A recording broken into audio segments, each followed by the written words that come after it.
Hello everybody, Bradley here, and welcome into another Civilization 6 video where today we are talking all about military engineers.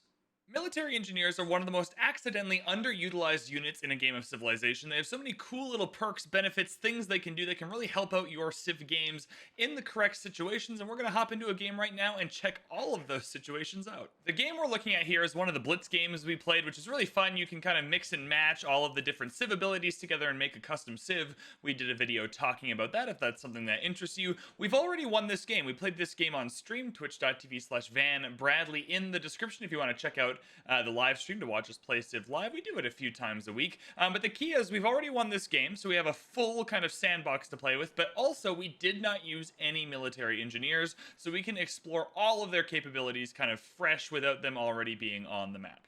We played this game with a mix and match tech tree, so things look a little weird here, but the gist of it is, once you get to the medieval era and you hit military engineering, you will unlock the ability to construct a military engineer, and to do that, you will need an armory building.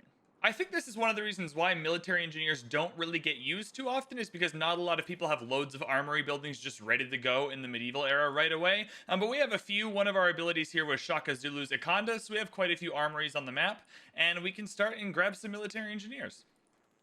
You have a few options to acquire military engineers. It's got to be in the city with the armory, but you can either build them, which will cost us 2 turns, or since we have loads of gold, we can just buy them straight up with gold. So if you want to buy multiple at one time, as long as you are kind of bouncing around different cities with armories, you should be able to buy multiple military. Who do you belong to? There we go. So we can buy multiple military engineers in a turn, as long as they're on different armories, and from there we can explore what they're kind of good at doing. The first and most useful thing military engineers do is railroads. You won't unlock railroads up until steam power, which I believe is the industrial era. Where are we at? Yeah, steam power is in the industrial era. This is mixed and match, so it's somewhere in here, depending on your game, but it will be in the industrial era. And once you do that, you unlock railroads. Railroads can be built by military engineers. They take 1 iron and 1 coal per railroad you put down, and basically what that allows you to do is create railroad tracks throughout your empire or throughout someone else's or just anywhere on the map, and it'll vastly increase the movement speed of your unit. So to do that, we have our coal, we have our iron, we're collecting it.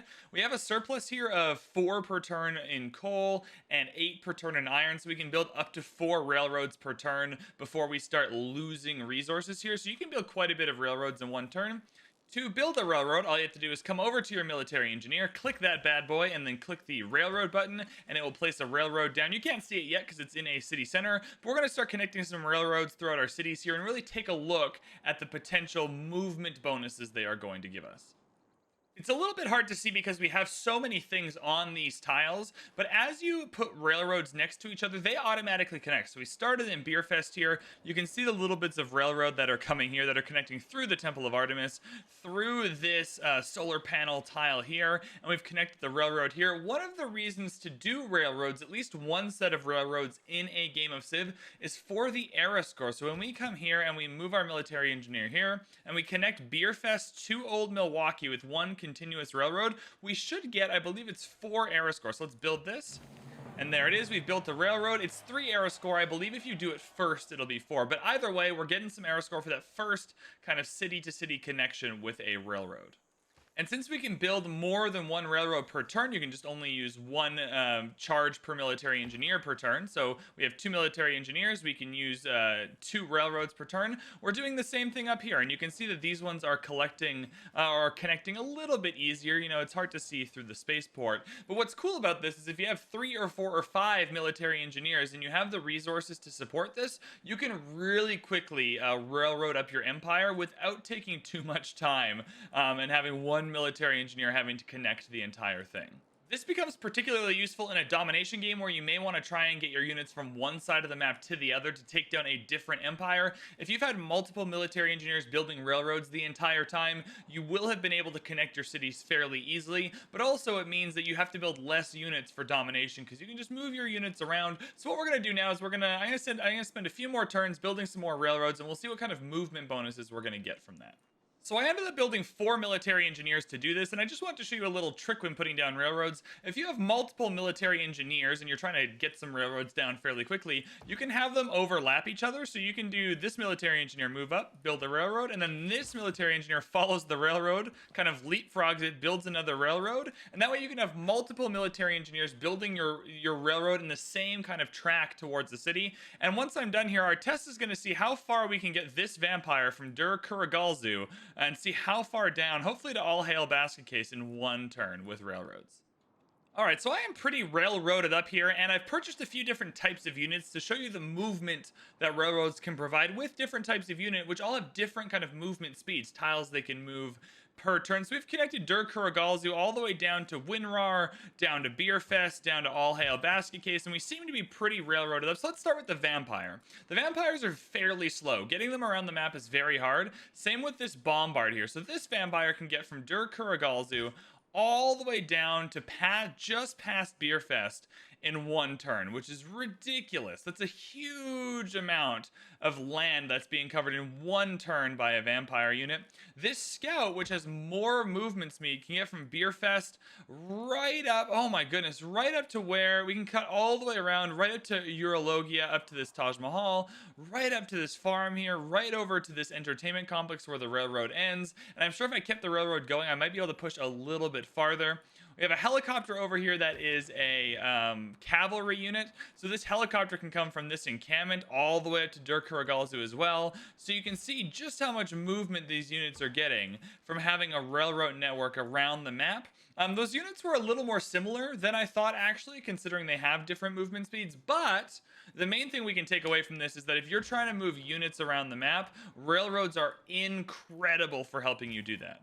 The other thing to keep in mind, though, is that railroads will help anyone move any of their units around the map. It works with builders, too. It's not just for military units. If you have builders you want to move around, that can be very helpful, too. You can spam all your builders in a Liang city to get the extra build charges and then just have them appear wherever you need them because they can hop on a railroad. So they're helpful for all units. If you're being invaded, though, it'll also help the enemy units move around faster. So you might need to be a little careful. But that's kind of the first thing military engineers do really well. Now that we are moving on from railroads, everything else we are using these military engineers for does take up the build charges. So you probably noticed when you built the military engineer to use the railroads that it has these builds here, but building railroads doesn't take them up. One military engineer can build an unlimited amount of railroads as long as you have the materials, and you can still only do one per turn. But if you wanted to put down 1,000 railroads with this engineer, you would just need 1,000 turns to do that. With everything else, though, that we're going to be using them for today, it will take up the build charges. And the first thing that I want to talk about is simply that you can use military engineers to help with some projects in your city. For the sake of time in this video, I'm not going to talk about every single one, but the most useful one is definitely helping to build the dam. So in All Hail Basket Case, we have a dam being built. Dams come at an awkward point in the game where they're always pretty useful. You want to build them, especially because getting hydroelectric dams later can be awesome. It gives you industrial zone adjacency, all that fun stuff, but they take a lot of production. They're a little bit clunky to build. They come in an awkward time where the city you're trying to build them in probably doesn't have a lot of production. So what you can do is you can take your military engineer and you can add production to a district. Just plop it down on the dam, plop it right here, and that will do 150 production, I believe. 196. That added 196 production to this dam, which is very, very helpful. And you can do that twice per military engineer. It does use up the 2 build charges, but it will help build this dam more quickly in a city that doesn't have a lot of production. Just to show you what it looks like when you use all of the build charges, we're going to add production one more time. It's going to knock another 7 turns off of or 6 turns off of the dam here, which is awesome, and the military engineer will disappear. One of the strategies you might want to use is get a military engineer, build some railroads with it, maybe build some railroads on your way down to the dam, and then use the build charges. Once it's gone, you can't go back and use the railroads with it, but you can use the railroads first and then use the build charges for the dam or one of the other things we're going to be talking about in this video. The next thing you can do with your military engineers that can be very helpful in a domination game is you can build these airstrips on any flatland tile that you own or that is neutral and or not owned by an enemy civilization. These airstrips do need to be defended. They can't just be left there. It makes it very easy for the AI to come and ruin your planes. Also, if the AI grows into them, they will disappear, I believe. And so you have to be a little careful about where you place these. But they can provide a huge boost to a domination game. Normally, when you're trying to move planes around the map, what you're doing is you're kind of going into city centers one at a time. You're trying to keep cities instead of raising them just so they can fit a plane spot so you can attack the next city. As you can see with this jet bomber, I'm going to pretend this is a normal bomber, like you've just discovered flight, you just moved your way into bombers, and you get your first bomber down, and you have a 10 tile radius. So from here, I can attack Borsippa, and then once Borsippa is down, I'm gonna have to move the plane to Borsippa, and then hit Babylon, and then move. Like, it's just a little bit more complicated, and maybe Borsippa is a bad city that I don't want to keep. Well, what I can do instead is take my military engineer, find one of these neutral flatland tiles, throw down an airstrip just like that. Two of them is a bit duplicative and silly. But what I can do is then move my jet bomber over to there, which I'll show off in the next turn. All I have to do, instead of building a new aerodrome, instead of keeping cities you don't want to keep just to have the city centers, I can now move this plane over to one of these two airstrips, rebase it like that, and voila, now I can attack, assuming it's a 10 tile radius for a regular bomber, I can now attack 1, 2, 3, 4, 5, and maybe 6 Babylonian cities with the same tile here, instead of just the 1 or 2 I was able to attack before from this aerodrome. So well-placed airstrip allows your planes to move around the map with you instead of needing more aerodromes or more city centers to put them in. There are kind of two more things military engineers can do. These two are the least two useful things in my opinion, but might as well show them off while we're here. The first is the fort, +4 defense strength for an occupying unit, fortification bonus applied to occupying unit. So if you're on the defensive, you're really trying to make sure that your units aren't being killed, that you're not being overrun in your empire, you can take some of these tiles and throw a fort down. Once you are in the fort, you can put your unit in the fort. It's going to get a few bonuses. It's going to have a good time. It's going to make it a little harder to kill. The main thing I don't like about the fort is that it takes up a tile that you can usually use for other things, and it takes up a military engineer charge that you can use for other things as well. But it is there. It's an option if you've never used military engineers before. The forts can occasionally be helpful. I want to say there's 2 games of Civ I've played in the last year where I've built a fort. Maybe sometimes just for the boost, but hey, it does happen. They can be useful. And especially if you're struggling with maybe barbarians later on in the game, maybe being attacked in your games, maybe you just got up to deity and you're finding it difficult to not be attacked by the AI, forts can maybe be useful. And the kind of last thing you can do with military engineers that can be fun is build missile silos. Let's say you don't have a lot of aluminum on your map, so you're struggling to find bombers, but you still want to nuke the enemy. You want to make sure you can get those nuclear weapons off. You can find these flatland tiles still and build a missile silo. I don't have any nukes in this game, so I won't be able to show off how to launch them, but you can actually just launch the nukes from the missile silo, and it'll take into account the range from the silo. So let's say you have a plane way over here, and it can't quite reach all the way up here to nuke. I'm assuming you could, this is where missile silos get a bit strange, because you just move the plane up. Maybe you don't have planes at all, but you still want to launch nukes. Maybe there's a city like Kar Shamash where you can't really get a nuclear submarine anywhere either. So you can build a nuclear silo like this, and it'll just hold the nukes up in there, and then whenever you're ready, you can launch them from the tile. From the nuclear silo instead of from the plane, wherever the plane is coming from. They're not particularly useful. I don't think I've ever used these in a way where I was like, oh my goodness, that was way better than launching nukes the other way. However, I guess in a fun kind of way, they can be fun and joyful and useful. Mainly though, not the most useful practically, but very fun. And that'll be it for a chat on military engineers. Just a nice quick video showing off a unit that a lot of people don't use often or really don't know how to use if they are curious about it.